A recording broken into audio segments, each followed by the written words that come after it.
అనంత కరుణామయుడు అపార కృపాశీలుడు అయిన అల్లాహ్ పేరుతో ప్రారంభిస్తున్నాను.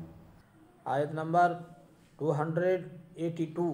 يا أيها الذين آمنوا إذا تداينتم بدين إلى أجل مسمى فاكتبوه وليكتب بينكم كاتب بالعدل ولا يأب كاتب أن يكتب كما علمه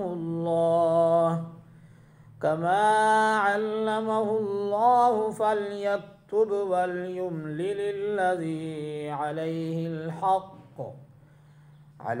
الحق وليتق الله ربه ولا يبخس منه شيئا فإن كان الذي عليه الحق سفيها أو ضعيفا أو لا يستطيع أن يمل هو فليملل وليه بالعدل واستشهدوا شهيدين من رجالكم فإن لم يكونا رجلين فرجل وامرأتان ممن ترضون من الشهداء أن تضل إحداهما فتذكر إحداهما الأخرى ولا يأبى الشهداء إذا ما دعوا ولا تسأموا أن تكتبوه صغيرا أو كبيرا إلى أجله ذلكم أقسط عند الله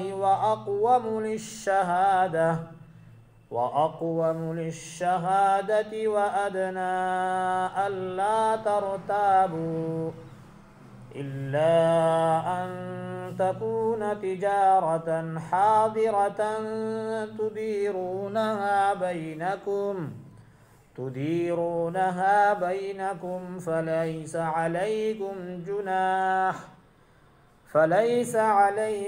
جناح ألا تكتبوها وأشهدوا إذا تبايعتم ولا يضار كاتب ولا شهيد وإن تفعلوا فإنه فسوق بكم واتقوا الله ويعلمكم الله والله بكل شيء عليم.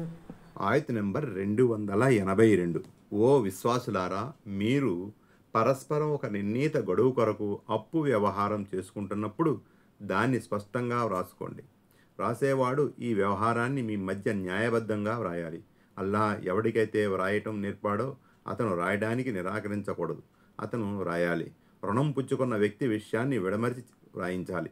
ఈ విషయంలో అతను తన ప్రభువు అయిన అల్లాహకు భయపడాలి. పుచ్చుకున్న దాన్ని తగ్గించి వ్రాయించకూడదు. ఒకవేళ రుణగ్రహీత అమాయకుడో బలహీనుడో లేక చెప్పి వ్రాయించలేనివాడో అయి ఉంటే అతని సంరక్షకుడు న్యాయంగా వ్రాయించాలి. మీలో 2 పురుషులను ఈ వ్యవహారానికి సాక్షులుగా పెట్టుకోండి. 2 పురుషులు లభ్యం కాని పక్షంలో మీరిష్టపడే సాక్షుల్లో 1 పురుషుణ్ణి 2 స్త్రీలను సాక్షులుగా పెట్టుకోండి. ఎందుకంటే వారిలో ఒక ఆమె మరిచిపోతే రెండవ స్త్రీ మరిచిపోయిన ఆమెకు జ్ఞాపకం చేయవచ్చు. సాక్ష్యం కోసం పిలువబడినప్పుడు సాక్షులు రావడానికి నిరాకరించకూడదు. నిర్ణీత కాలం కొరకు తీసుకునే అప్పు చిన్నదైనా పెద్దదైనా దాన్ని వ్రాసుకోవడంలో మాత్రం అశ్రద్ధ చేయరాదు. అల్లాహ్ దృష్టిలో ఈ పద్ధతి ఎంతో న్యాయవంతమైనది. ఇది సాక్ష్యాన్ని స్థిరంగా ఉంచుతుంది. సందేహాలకు అపార్థాలకు లోను కాకుండా ఉండేందుకు కూడా ఇది బాగా దోహదపడుతుంది. ఒకవేళ మీ మధ్య జరిగే వ్యవహారం అప్పటికప్పుడు తేలిపోయే వ్యాపార లావాదేవీలైతే అట్టి పరిస్థితిలో దాన్ని వ్రాసుకోకపోయినా పర్వాలేదు. కానీ క్రయ విక్రయాల సందర్భంగా కూడా సాక్షులను ఉంచుకోండి. దస్తావేజు రాసేవారిని కానీ సాక్షులను కానీ ఇరకాటంలో పెట్టరాదు అని తెలుసుకోండి. ఒకవేళ మీరు గనక అలా చేస్తే అది నియమోల్లంఘన క్రిందకు వస్తుంది. అల్లాహకు భయపడండి. అల్లాహ్ మీకు పద్ధతిని నేర్పుతున్నాడు. అల్లాహ్ అన్నీ తెలిసినవాడు. వడ్డీ నిషేధించబడిన సమాజంలో దాన ధర్మాల గురించి నొక్కి ఒక్కాణించబడిన వ్యవస్థలో ప్రజలకు అప్పు అవసరం ఎక్కువగా ఉంటుంది. ఎందుకంటే ఇక్కడ వడ్డీ హరాంగా ఖరారు చేయబడింది. పోతే ప్రతి వ్యక్తి దాన ధర్మాలు చేసే స్తోమత కలిగి ఉండడు. అలాగే ప్రతి వ్యక్తి దాన ధర్మాలు పుచ్చుకోవడానికి కూడా ముందుకు రాడు. ఇటువంటి పరిస్థితుల్లో మనిషి తన అవసరాలను తీర్చుకోవడానికి అప్పు చేయడం అనివార్యం అవుతుంది. ఈ అప్పు వ్యవహారంలో గనక అజాగ్రత్త అశ్రద్ధ వహిస్తే అది ఎన్నో అనర్థాలకు దారితీస్తుంది. అందుకే ఆయతు దయిన్ అనబడే ఈ ఆయతును దివ్య ఖురాన్లోని అత్యంత సుదీర్ఘమైన ఈ ఆయతులో అల్లా అప్పు వ్యవహారానికి సంబంధించిన ముఖ్యమైన సూచనలన్నిటినీ స్పష్టంగా పొందుపరిచాడు. మనిషి దైనందిన జీవితానికి ఎంతో అవసరమైన అప్పు అతని పాలిట పరిణమించరాదని, అతన్ని పప్పులో కాలేయకుండా ఉంచాలని ఈ కట్టుదిట్టమైన ఏర్పాట్లు చేయబడ్డాయి. అందుకే కాలపరిమితిని ముందుగానే నిర్ధారించుకోమని ఆదేశించబడింది. అలాగే లావాదేవీలు లిఖితపూర్వకంగా ఉండాలని కూడా తాకీదు చేయబడింది. ఆ వ్యవహారానికి సంబంధించి సాక్షులను కూడా ఉంచుకోమని నిర్దేశించబడింది. రుణగ్రహీత అల్లాకు భయపడుతూ ఉన్నదన్నట్లుగా దస్తావేజు రాయించాలి. ఎంత సొమ్ము అప్పుగా పుచ్చుకుంటే అంతే రాయాలి, తగ్గించి వ్రాయకూడదు. ఒకవేళ రుణగ్రస్తుడు అమాయకుడో, విషయావగాహన లేనివాడో, మతిస్థిమితం లేనివాడో అయి ఉంటే అతని తరపున అతని సంరక్షకుడు న్యాయసమ్మతంగా ఆ లాంఛనాలను పూర్తి చేయాలి. రుణదాతకు నష్టం వాటిల్లకుండా ఉండగలందులకు ఈ జాగ్రత్తలు తీసుకోవడం అవసరం. అంటే మీకు నమ్మకస్తులైన వారు, నిజాయితీ పరులు అని భావం. దివ్య ఖురాన్లోని మూలం ద్వారా తెలిసే మరో విషయం ఏమిటంటే ఇద్దరు మహిళా సాక్షులు ఒక పురుష సాక్షికి సమానం. అలాగే పురుషుడు లేకుండా కేవలం ఒక స్త్రీ సాక్ష్యం ఇచ్చినా అది స్వీకారయోగ్యం కాదు. స్త్రీ తప్ప మరొకరికి తెలియని వ్యవహారం అయితే అప్పుడు ఆమె సాక్ష్యం స్వీకారయోగ్యం అవుతుంది. దావా చేసిన వ్యక్తి ప్రమాణం చేసిన పక్షంలో ఒక్క మగాడు సాక్ష్యం ఇచ్చినా సరిపోతుంది కదా. మరి అలాగే ఏదైనా వివాదంపై దావేదారుని ప్రమాణంతో పాటు ఇద్దరు స్త్రీలు ఇచ్చిన సాక్ష్యం ఆధారంగా తీర్పు ఇవ్వడం సరైనదేనా కాదా అన్న విషయంపై భిన్నాభిప్రాయాలు ఉన్నాయి. హనఫీ ధర్మవేత్తల దృష్టిలో ఇది ధర్మసమ్మతం కాదు. కానీ హదీస్వేత్తలు దీనికి సుముఖంగానే ఉన్నారు. ఎందుకంటే ఒక సాక్షితో పాటు ఒక ప్రమాణం కూడా ఉంటే దాని ఆధారంగా నిర్ణయం గైకొనవచ్చని హదీస్ ద్వారా రూఢి అవుతుంది. మరి అలాంటప్పుడు ఇద్దరు మహిళల సాక్షులు ఒక పురుష సాక్షికి సమానమైనట్లయితే ఇద్దరు మహిళల సాక్ష్యం మరి ఒక ప్రమాణం ఆధారంగా తీర్పు ఇవ్వడం కూడా ధర్మసమ్మతమే. ఫతహుల్ ఖదీర్. ఒక పురుష సాక్షికి బదులుగా ఇద్దరు మహిళా సాక్షులను ఉంచడంలో మర్మము ఇక్కడ చెప్పబడింది. సాధారణంగా స్త్రీ జ్ఞాపశక్తిలోనూ సమయస్ఫూర్తిలోనూ పురుషుని కన్నా కొంచెం వెనుకంజ వేస్తుంది. సహీ ముస్లింలోని హదీసు ద్వారా కూడా ఈ సంగతి విధేయతమవుతుంది. కొంతమంది భావిస్తున్నట్లుగా ఇది స్త్రీ జాతిని కించపరిచే ఉద్దేశంతో చెప్పబడిన మాట ఎంత మాత్రమో కాదు.